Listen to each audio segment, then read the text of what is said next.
or drop your questions and comments in the chat box. In case you don't get your questions answered, you can always email us on events@uaecareerscommunity.com and we'll ensure the speaker gets back to you. I have also dropped the email address on the chat box for your reference. Lastly, if anyone is found disrupting the session, they will be removed and will not be allowed back in. So without further ado, I'd like to introduce our first speaker, Mr. Daniel Adkins, CEO of Transnational Academic Group, the education management services provider for Curtin University's campus in Dubai. To share more about Mr. Daniel, he joined Transnational Academic Group Middle East in 2009 as a faculty member in the School of Business and Information Technology and has led the organization for past 7 years. He spent the first 20 years of his career working in the information technology industry, providing services for companies including IBM, Dell, Clorox, Philips, Hershey's, Coca-Cola, Merck, and Visa. His roles included programming quality assurance, control auditing, project management, security, disaster recovery, business continuity, and business process re-engineering. In addition to being the management consultant, he held numerous management positions, including being the CIO and CEO. Before coming to the UAE, he worked extensively in the United States, India, Vietnam, the UK, and Philippines. He has started several businesses and has worked in multiple successful startups. Dan holds an MBA and postgraduate certificate in the business research from Heriot-Watt University, along with numerous other professional certifications. Thank you for joining us this morning, Mr. Dan. Over to you. Thank you so much, Juanita. I really appreciate the opportunity. And I want to thank all of the students who have joined us at 8 o'clock in the morning for this session and welcome you to the UAE Careers Community UAE-wide career fair. This is the first ever UAE-wide career fair sponsored by educational institutions. So it's great that you have chosen to be a part of it. So we will go ahead and get started talking about university and career planning in the time of COVID-19. As Lanita mentioned, I spent the first 20 years of my career working in the IT industry, and part of what I did in those roles was working with things like risk management, disaster recovery, and business continuity, planning for exactly the kind of impacts that we're seeing from COVID-19. I also was a hiring manager and have been for nearly 35 years. So I know a good bit about what companies are actually looking for. So let's go ahead and jump in. So as you all know, COVID-19 is a worldwide pandemic and it's affecting every single country on earth, most of them severely. COVID-19 is having a huge impact and it's going to be a turning point for this generation.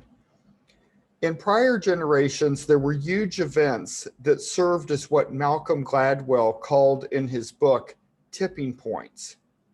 When people of those generations look back, they define the world in terms of the time before the event and the time after the event, because the world had dramatically changed and would never be the same again. Some of these tipping points in our history have been the 1918 flu pandemic, which was extremely similar to the COVID-19 pandemic, both in terms of worldwide reach and the impact that it had. Or the Great Depression of 1929-1930, or World War II. And just so that these are not all bad, the space race and humans walking on the moon. For the people who were alive during these events, they were turning points. They were things that happened that fundamentally changed the way the world worked. Now, for your generation, it's going to be COVID 19 because the world after COVID 19 is going to be very different than what it was before COVID 19. So, what have we had to live with? Well, in the past year, we've had to deal with movement restrictions and lockdowns, non essential businesses being closed, social distancing. I'm sure that if we went back to the end of 2019 and asked most people to estimate how far 2 meters was, most of them wouldn't be able to do it very well. At this point, I think every single one of us knows exactly how far 2 meters is and can eyeball it easily because we're so used to seeing it marked out on floors and things like that. And of course, we've had to get used to wearing masks everywhere. And we've had to deal with travel restrictions. The travel restrictions have come and gone. The UAE, because of the wise actions of our leaders, has actually managed to avoid a lot of the travel restrictions, but they change every day. And these travel restrictions have kept students from visiting universities that they were interested in, and almost certainly will prevent international students from traveling overseas to universities in the fall of 2021, just like it did in the fall of 2020. I attended not too long ago a panel discussion of top UK educators held by Times Higher Education. And every single person on the panel said not only was the 2020-2021 academic year likely to be fully online or almost fully online, but they said the 21-22 academic year, which would start this fall, was likely to be one in which students would not be able to travel internationally to attend university. Now, there are many effects that have come from all of these changes in society. Unemployment during the COVID 19 pandemic has had the fastest rise since the Great Depression in 1929. Similarly, business bankruptcies, including some big companies, had nearly doubled between 2018 and 2019 and have more than quadrupled in 2020. Personal bankruptcies are rising at the fastest pace since the Great Depression. And at the start of the global lockdowns, consumer confidence had the single biggest 1 month drop since it started being measured.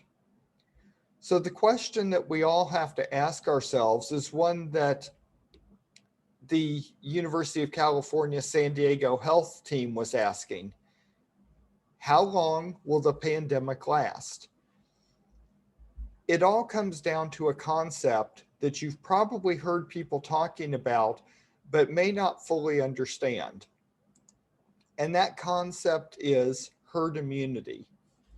When this pandemic started, essentially no one on earth was immune to COVID 19. So the virus was able to spread very rapidly. And unfortunately, in much of the world, is still able to spread very rapidly. The rate a virus can spread is called the R naught. And for COVID 19, it has generally been 2 or 3 times as high as the flu or the common cold. And unfortunately, some of the new variants, such as the Kent variant out of the UK, the South African variant, and the California variant, have now increased that to where they are up to 10 times more infectious or easy to get than the flu or the common cold. Now, when a person has a virus, they generally become immune to that same virus for most or all of their lives. However, this does not seem to be the case for coronaviruses. Of the 7 known coronaviruses, and we're talking about the major viruses, not the individual variants of those, 4 of them have historically been shown to only give immunity for 1 or 2 years. 2 of them, SARS and MERS, were so deadly that they died out before immunity could be determined. And the last, COVID 19, has seen many people who already had the virus come down with COVID 19 again. And unfortunately, the second time, in some cases, is more severe than the first. So, this virus is one where gaining herd immunity, getting to the point where enough people have had the virus that it no longer can spread because an infected person is not likely to meet someone who has not been infected and doesn't have immunity, is very slim. So the answer to COVID 19, and the only answer that's going to work, are the vaccines. And thankfully, because of the advances in science, it was possible to develop the vaccines for COVID 19 in record time. Once we get to the point where between 80 and 85% of the population has been vaccinated, then we reach a point that's called herd immunity, and it's very unlikely that COVID 19 will be able to spread. And eventually, it will completely die out and we won't have to deal with it anymore. So, according to the best informed epidemiologists, that's people who study viruses, even with the vaccine, what we are expecting to see is that it will take anywhere between 2 and 5 more years before the entire world reaches herd immunity. And you might be thinking, well, why is that? We've got vaccines, so many people are getting them. That's true in some countries. The UAE has consistently been in the top 3 countries in the entire world. So while 60% or more of the UAE population has been vaccinated, if you go to many other countries in the world, the percent of people who've been vaccinated is still down in the low single digits.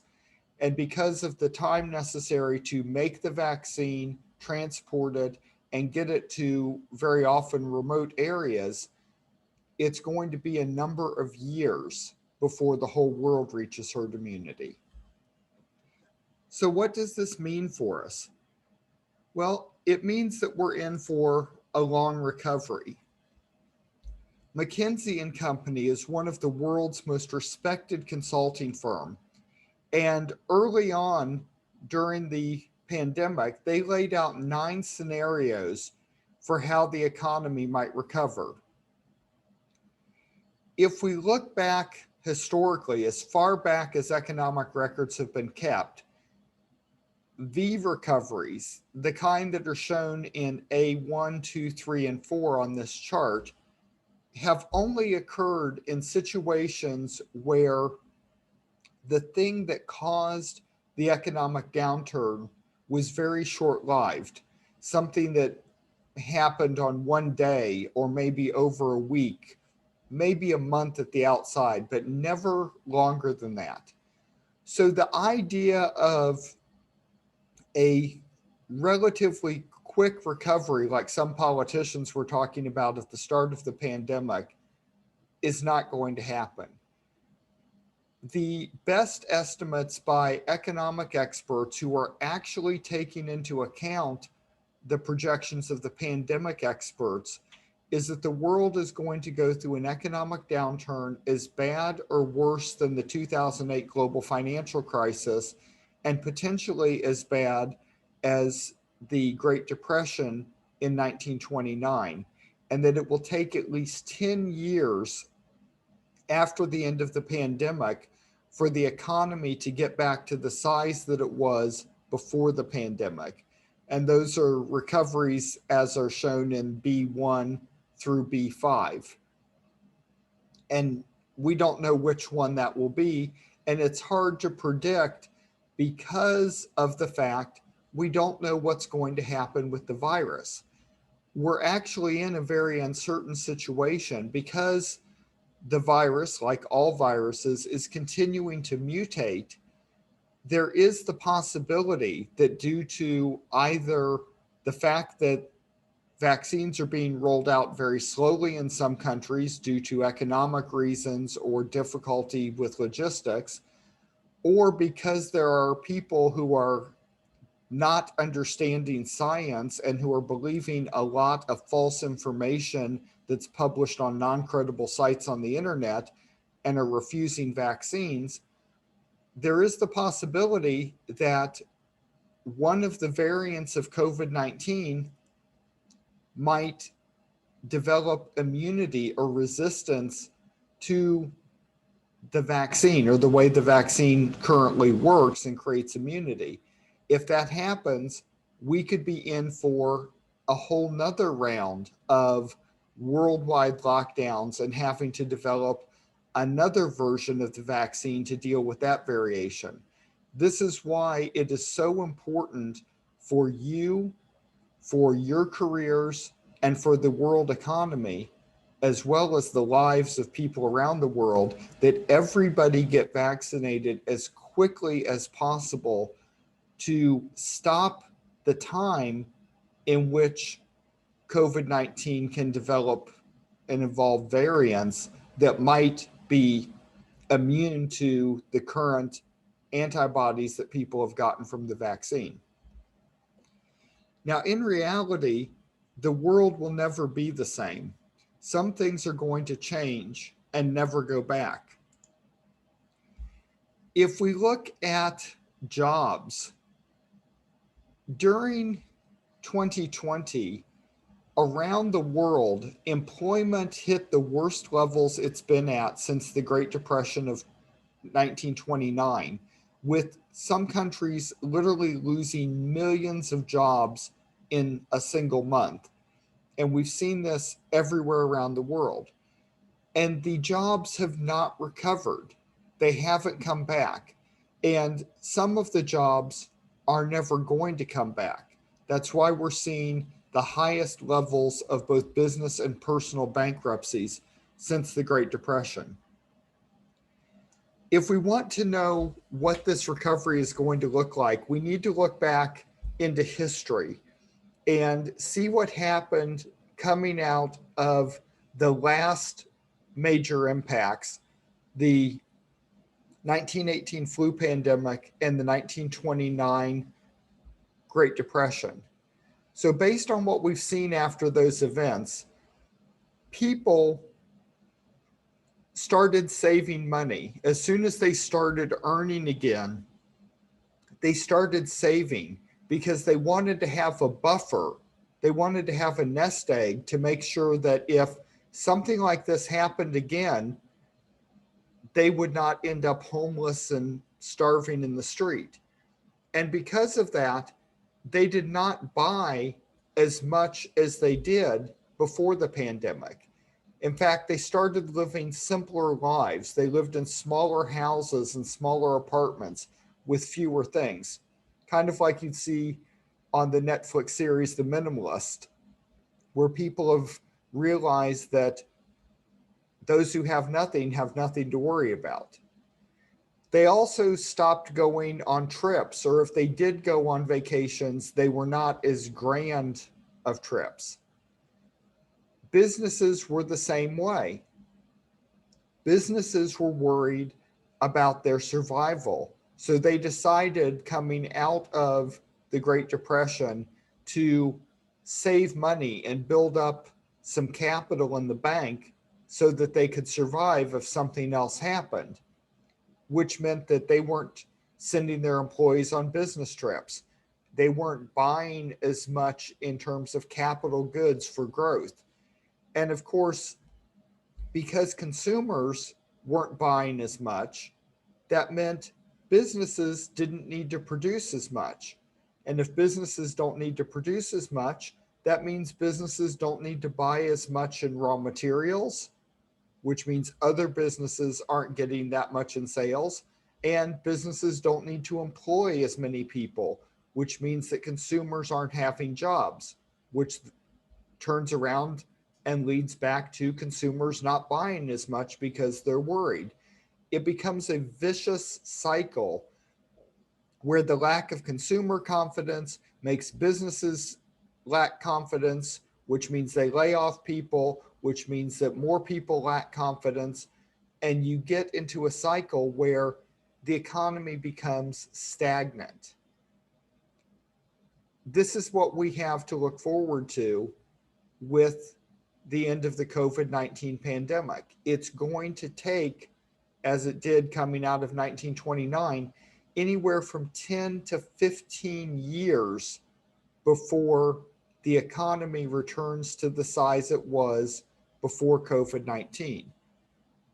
So that means when you come out of secondary school or when you come out of university, you're going to be facing a very tough job market. There will be fewer jobs. The competition for those jobs is going to be intense. And it's going to be important that you're able to set yourself apart from the competition. And there are two things that will help you with that. One is picking a career that's going to actually be in demand because there will be more jobs in those areas. And the second has to do with what you do during your high school and university to distinguish yourself from everyone else who'll be out looking for a job. So even if you've already chosen your career, you may need to revisit that choice. You need to consider if it's in an industry that's going to get much smaller and therefore have a huge oversupply of experienced, qualified people. The travel and tourism industry is a perfect example of this. Because there has been such a reduction in both personal and business travel, there have been huge layoffs. So, right now, there are thousands and thousands of people who are trained and experienced in that industry and who are probably willing to come back and work for very low salaries just to have a job. You don't want to be going into that line of work because it's just not going to be economically viable probably for the next 5 to 10 years. Similarly, you need to consider if you're looking at a job that is going to end up either automated with robotics or AI or outsourced to a country that has a lower cost of labor because businesses are going to be trying to save money in any way that they can. And the top two costs for most businesses are their offices and their employees. And by eliminating employees, either with automation or outsourcing, the business is able to save money on both of their largest costs. So, if you're looking at something in the manufacturing sector, for example, unless you're looking at automated manufacturing and building and maintaining robots for that, manufacturing is not going to be a good career going forward. But it's not all bad news. There are industries that are going to grow, especially the sciences, engineering, computing, and healthcare. And there are industries that will always be needed, like marketing, finance, management, education, and law. And of course, the trades will always be needed. Things like being an electrician, carpenter, plumber, or mechanic, because these are jobs that cannot be done by robots and they can't be outsourced to another country.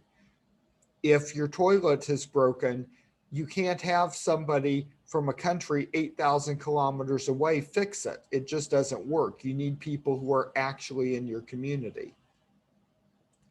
And of course, Entrepreneurs are going to be important because they'll be creating new jobs. So let's go ahead and look at what careers will be best in a post COVID 19 world. And I'm going to assume that most or all of you are planning on going to university. So, because of that, I'm going to focus on careers that require a university education. So, let's start with today's heroes: medical professionals, the people who have been putting in countless hours and putting themselves at risk to save all of our lives and put an end to this pandemic. The people of the world and the governments of the world will never again want to be caught in the position of not having enough medical professionals. So there's going to be significant demand for people going into the medical fields. Unfortunately, in many cases, it's going to be to fill the jobs of those who lost their lives fighting COVID 19 or who gave up the field because of the risk and the stress they were facing. But there is going to be a huge demand. And it's not just going to be for doctors and nurses and other frontline medical professionals, but all of the allied health professionals, including dentists, anesthesiologists, radiology technicians, psychologists and psychiatrists, all of these are going to be in high demand. One particular area has to do with the fact that the average age of the population in most countries is getting higher, and there's a need for elder care that is growing far faster than there are people to fill these roles. In fact, in some countries, it's so bad that by 2030, there will be more people retired than working, Japan being a good example. And they're actually having to look toward robotics to try and relieve some of the load for elder care. Of course, epidemiology is going to be hugely important to make sure that the world is ready to deal with the next pandemic. And you're thinking, next pandemic? Yes, the next pandemic, and there will be one because humans continue to eat animals, which puts humans in contact with wild animals that are reservoirs for disease like COVID 19 and Ebola. And it puts humans in contact with meat from domestic livestock that are given so many antibiotics, they develop antibiotic resistant pathogens that then infect humans. You might have thought COVID 19 was a huge surprise and something completely unexpected. Epidemiologists have been warning about exactly this kind of situation for more than the past 20 years and have written dozens of books on it. In fact, some of them that were so specific that they said the most likely path of a pandemic starting is almost exactly what happened with COVID 19. And unfortunately, the world has not made the changes that will prevent the next epidemic. So we need epidemiologists. It's also going to be important to have people who can develop the vaccines that will protect us not only from diseases we know now, like malaria, HIV, some kinds of cancer, and COVID 19, but also from the diseases that are going to come in the future. And again, given the fact that the world's population is increasing dramatically, people are living closer together, and people are continuing to eat meat and be around wild animals, it's going to happen. Now, if you want to be a person who will be known for all of history, if you want to be legend, learning how to develop vaccines is a way to do that.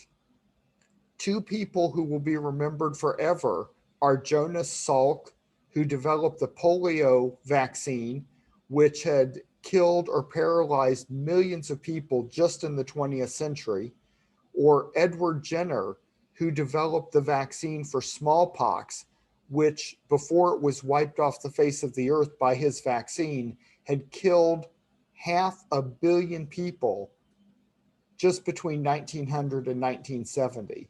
So, vaccines are the single most important medical advance ever created in the history of humankind.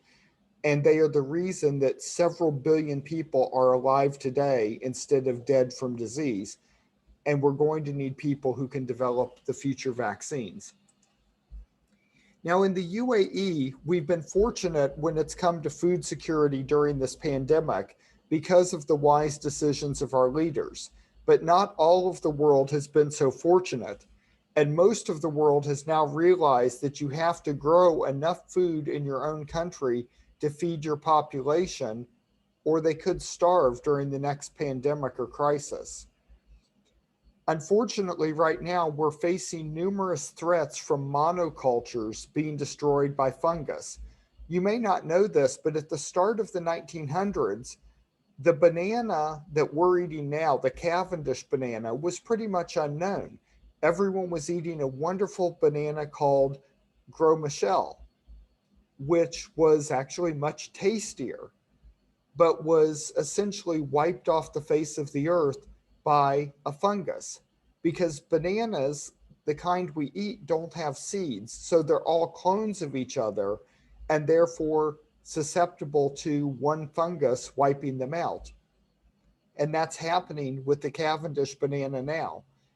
Cavendish bananas may completely vanish from the face of the earth in the next 20 years unless genetic engineers genetically engineer the bananas to be resistant to this fungus.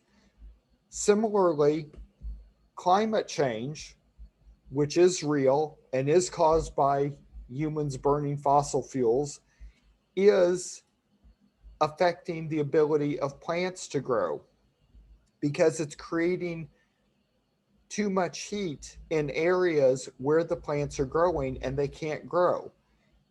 And I want you to understand how serious this is. Two of the plants being most affected by this are coffee and chocolate. So, unless you want a world where we don't have coffee and chocolate, we need people to go into bioengineering and develop genetically modified versions of cocoa plants and coffee plants so that they can continue to grow despite global warming.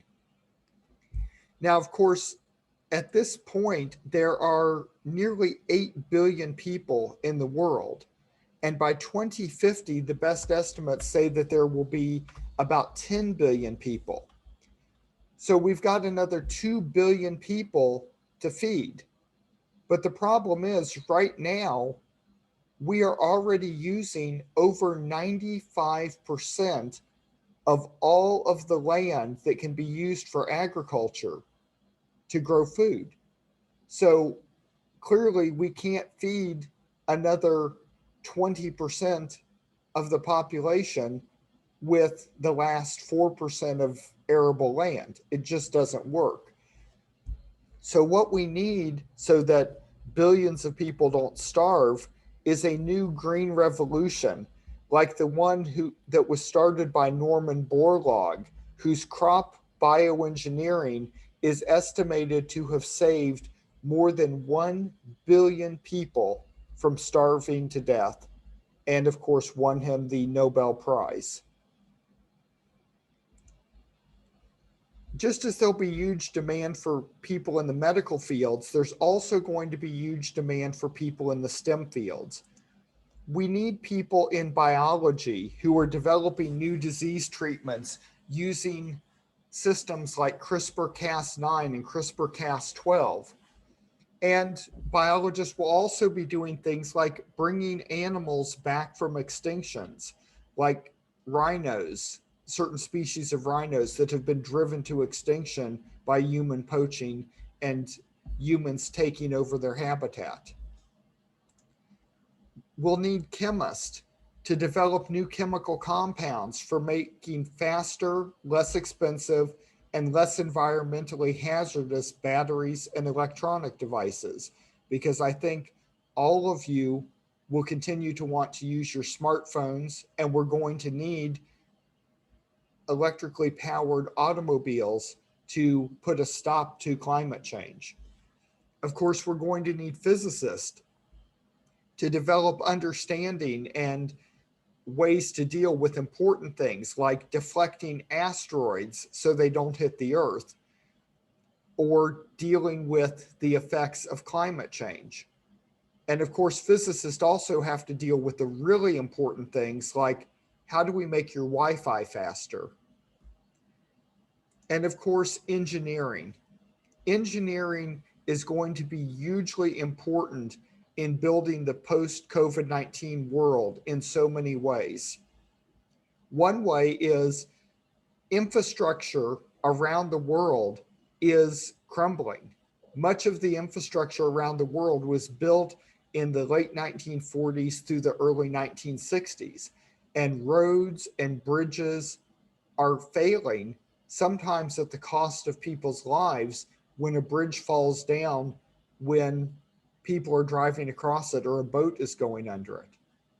But in addition to that, we know that there are going to be an additional 2 billion people on Earth by 2050. So if engineers and construction companies were able to build an entire city to house 1 million people every single week for the next 30 years, we still would only have built 3/4 of the housing that we need. So it is a huge, huge engineering challenges. Engineering is also important in other ways. The need for power has not only increased in line with the increase in population, but has actually increased much more rapidly than that due to the fact that as the world advances, we're using more and more electronically powered devices and air conditioners and heaters and things like that. And we cannot afford to burn fossil fuels to provide that electricity. In fact, there aren't enough fossil fuels. We could literally run out of fossil fuels by 2100 if we continue to try and power the entire world that way. So we need new sources of energy to combat climate change, combat pollution, and to provide power for the 2 billion or more people that are coming. So we need solar, like we have in the UAE with the world's largest solar collective plant, and wind energy, and geothermal, and hydroelectric.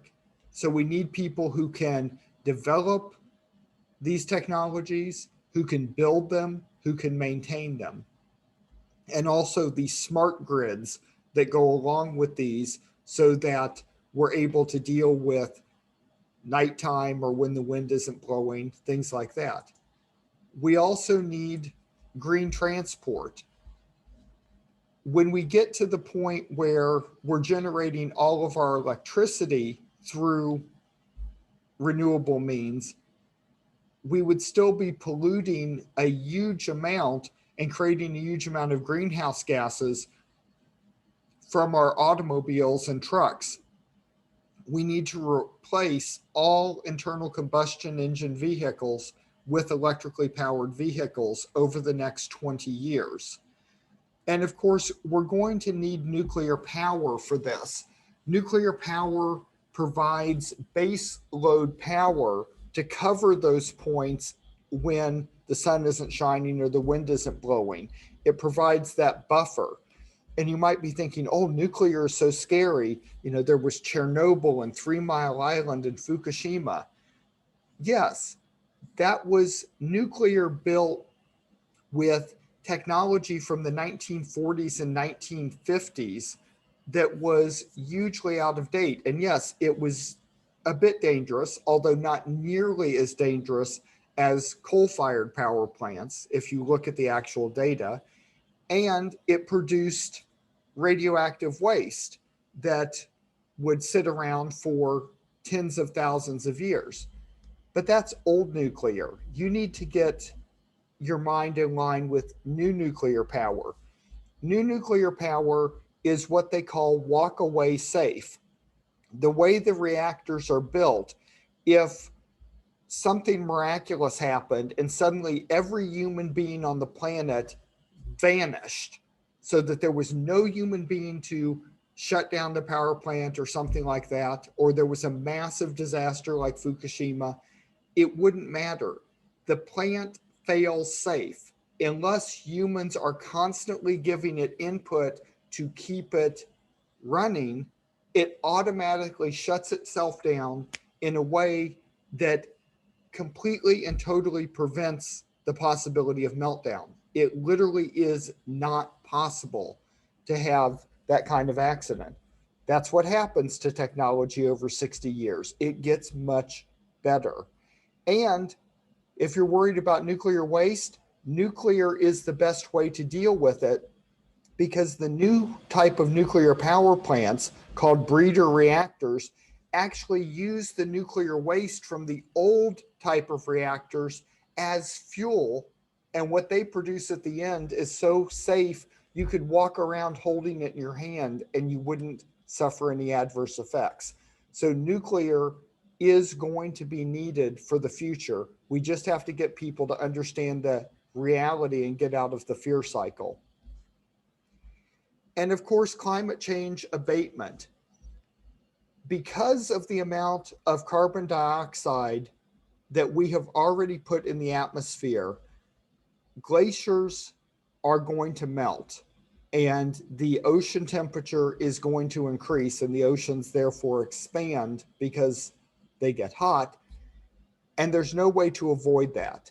If we today stop putting out any carbon dioxide into the atmosphere, absolute zero from today forward, over the next 50 years, the global average temperature would still rise 1.5 degrees.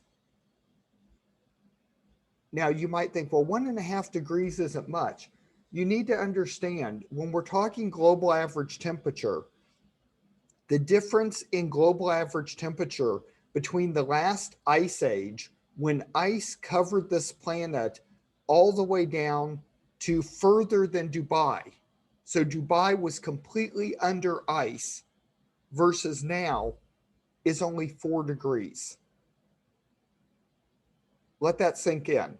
1.5 degrees, it change from now going forward, is still nearly half of the difference between the nice weather we're experiencing now and a complete ice age covering pole to pole all the way down past Dubai. Because of that, over the next 80 years, the homes of about 1.5 billion people are going to be flooded because of rising sea levels. So there's going to be a need for building barriers and dikes and levees and things like that to protect those homes, which is going to require fantastic engineering. And then something that Bill Gates himself was talking about over the past couple of days. It may get so bad because we're continuing to put out carbon dioxide that we may need to do what's called geoengineering, which would be something like these drone ships traveling around the ocean and spraying fine particulate matter into the high atmosphere to block some of the sun's rays coming in order to keep a runaway greenhouse effect happening, which could turn this planet into another Jupiter. I mean, not Jupiter, Venus, rather, which had a runaway greenhouse effect and now has a nice daily temperature of about 900 degrees Celsius. So engineering will be very important to save us from ourselves in that way. In addition, the world's becoming more computerized, and robotics are becoming more important for operating companies and many other aspects. So things like artificial intelligence and machine learning are going to be rapidly growing areas in the future, as are robotics for being companions or providing service, like they're trying to do in Japan with robotics to aid the elderly. Robotics to repair and enhance humans are going to be in great demand.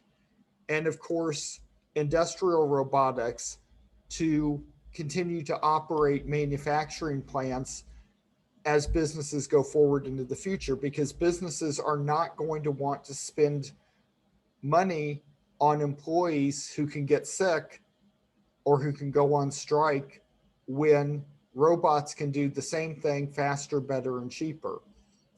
That's why some jobs are going to be completely replaced by AI and robotics in the coming years. One area of engineering, computer science, is also going to be hugely in demand and very important for things like developing infographics and data mining. There is so much data in the world right now that it's impossible for humans to understand it or to look through all of it. So, computer systems are being set up to go through that data.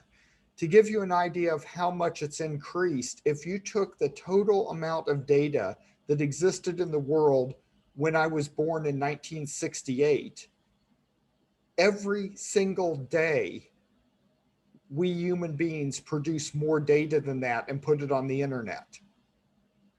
That's how fast it's grown. And because of that, we need data mining systems and people who understand data mining to go and extract the useful information from everything that's out there.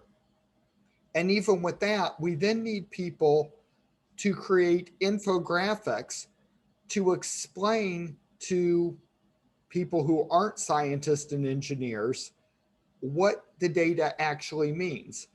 We've seen a lot of this during COVID-19, where various infographics have been put up to explain how the virus is spreading, the rates of infection, the rates of fatality, and things like that. People who can take data and turn it into usable knowledge are going to be in huge demand.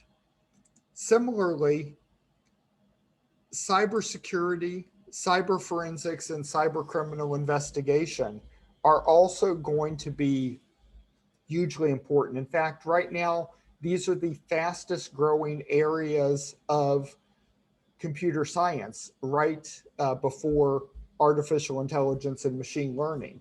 And why is that? Well, criminals have realized if you want to rob a bank, you don't need a mask and a gun, you need a computer and an internet connection. Crime has moved online, and the amount of cybercrime by individuals or by organized crime has gone up, and the amount of cyber attacks by terrorist organizations and by state actors, by countries, has also increased. So, cybersecurity is going to be one of the most vibrant and in demand careers for the next 40 or 50 years at least. And of course, since crime has moved online, so has crime scene investigation. So, cyber forensics and cyber criminal investigation will also be rapidly growing and very much in demand.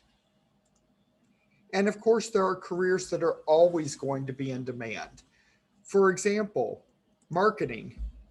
Every single company, no matter how big it is, has to market, because if they don't, no one will know they're there. No one will know what products and services they're making available. So, whether it's a one person company or the biggest company on earth, they're doing marketing. And there will be a demand for marketing professionals, especially those who understand digital marketing, because that is the move of the future. Similarly, every business has to deal with money. So they need people who can handle finance and accounting to make sure they're compliant with laws and taxes, that they know where their money is, what's going in, what's coming out, and that they can go and get additional money as they need to grow. So there will always be a growing demand for finance and accounting professionals. Similarly, businesses worldwide are understanding that unless you are providing a service that requires physical presence, you really have to be international from the beginning, or otherwise you're going to get Amazoned. And yes, Amazon has become a verb that means when a giant international company puts your business out of business because you can't compete with them. So people who understand international business, who understand cross-border cultures and the legal and political issues about importing, exporting, franchising, and all of the different models of trading internationally are going to be in huge demand. And of course, anytime that you have humans, you need people to manage them. So management and leadership has always been in demand and will always be in demand. And of course, all of these areas I've just talked about are things that AI and robotics can't do. AI just doesn't work that way because these all involve understanding of human behaviors, and AI has not gotten there, and very likely, based on the best experts, will never get there, because if we as humans can't understand each other, how can we program that into an AI? So these are jobs that you don't have to worry about being replaced by automation.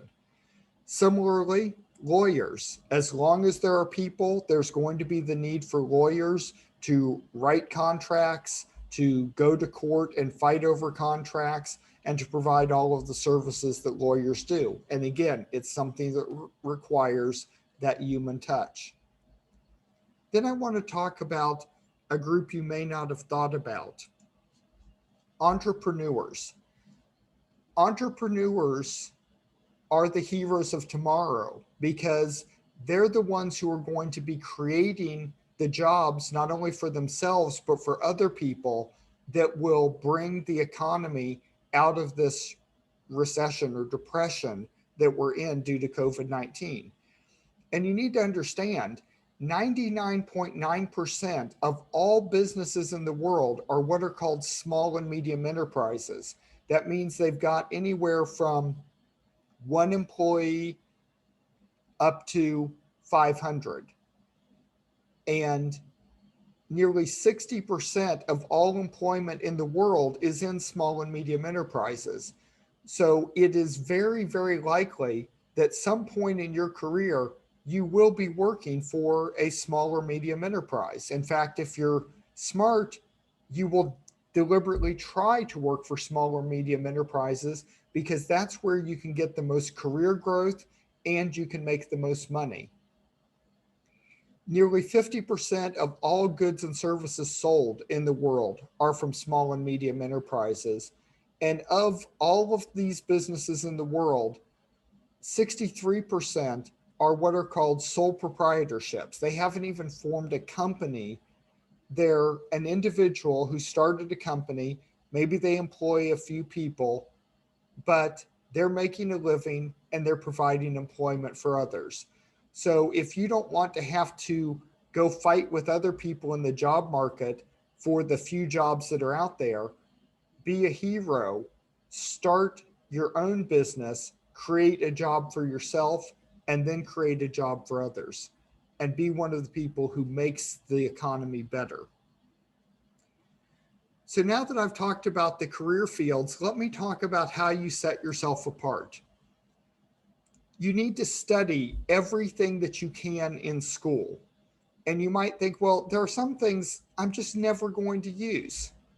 When I was back in high school, I knew for certain I was going to go into the IT industry.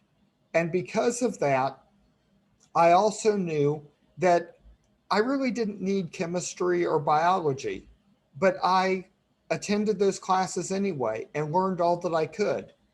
And about 20 years later, I was sitting in an interview with Merck Pharmaceuticals for a job in IT, and they were asking me questions about chemistry and biology because they wouldn't hire anybody for any position who didn't understand the fundamentals of the pharmaceutical industry. So you never know what you might need. So study it all. You need to study outside of school and get certifications. So go to Coursera, Udacity, and edX. Study the courses, get the certificates there. Study as broadly as you can. Also, consider the Duke of Edinburgh Award if it's available at your school, because that sets you apart. It shows that you have gone above and beyond and done something for the community. Go out and do volunteer work in the community to show that you contribute back to society. Do internships to make sure that you get work experience so that when you graduate university, you're graduating not only with the degree, but also with work experience that proves that you know how to work in a job and in a team. Make sure you attend a top 400 university. It really does make a difference. Rankings count. And while you're there, work hard to get top grades and also go above and beyond and get professional certifications like ACCA, SEMA, the project management professional, things like that to set yourself apart. That way, when you go out to apply for these limited number of jobs, you'll be the ones that get put on the top of the stack, get interviewed, and get the opportunity. And you've got to remember, as any successful person will tell you, don't be upset by the results you didn't get with the work you didn't do. Don't look back 5 years from now or 6 years from now when you've graduated university and aren't able to find a job and say, I wished I had done what Dan had said when he was talking about the post COVID-19 careers. I wish I'd done that community work in the internship. Don't have that regret. Take this advice, use it, and you'll be one of the ones who's successful coming out of the COVID-19 pandemic. So, with that, I thank you, and I'm very happy to take any questions that you might have. And I just want to mention that Curtin University Dubai does offer degrees in many of the fields I've talked about, and our home campus in Perth, Western Australia, offers degrees in every single one of the careers I've spoken about. So please feel free to either put questions in the chat or Q&A or unmute and ask your questions. And I'll go ahead and answer the first two that are up here. Will engineers in the aviation industry be active or will they be in decline? Unfortunately, aviation is going to be in decline because business travel has reduced dramatically, and even the sale of goods has declined because people aren't buying as much. That means that the demand for both passenger aircraft and cargo aircraft have reduced, and the investment in new aircraft is just not going to happen until such time as Airbus and Boeing and Bombardier realize that the demand is going to be there to sell enough planes. If you think about it, Airbus, um, if they didn't lose money, they just broke even on the A380. They don't want to go through that again. So as much as aviation industry sounds exciting, there aren't going to be that many jobs, and there's going to be huge competition from people who've been working in that industry and who've already been laid off. The next question, to what extent will AI affect the world after the pandemic? What we're going to see post-pandemic is that AI will be replacing a lot of jobs that are things that are relatively routine and things that computers can do well. So while accounting will continue to be important, bookkeeping, for example, will not be, because all of the transactions are going to be done electronically. And because of that, a computer can keep track of the books. Certified accountants who can do the other functions are still going to need to be there. But a lot of the lower level white collar jobs are just going to go away due to artificial intelligence. Any other questions? Okay, Uh, we've reached the end of our time, so I'll pass it back to Lanita. Thank you. Thank you very much, Stan. Really appreciate your insightful session. Once again, everyone who's present in the session, in case you don't have any questions on your mind right now, but you think of any, you can always drop us an email on events@uaecareerscommunity.com. I have dropped the email address on the chat box. Please do have a look. Thank you, everyone. We'll be moving on to the next session now.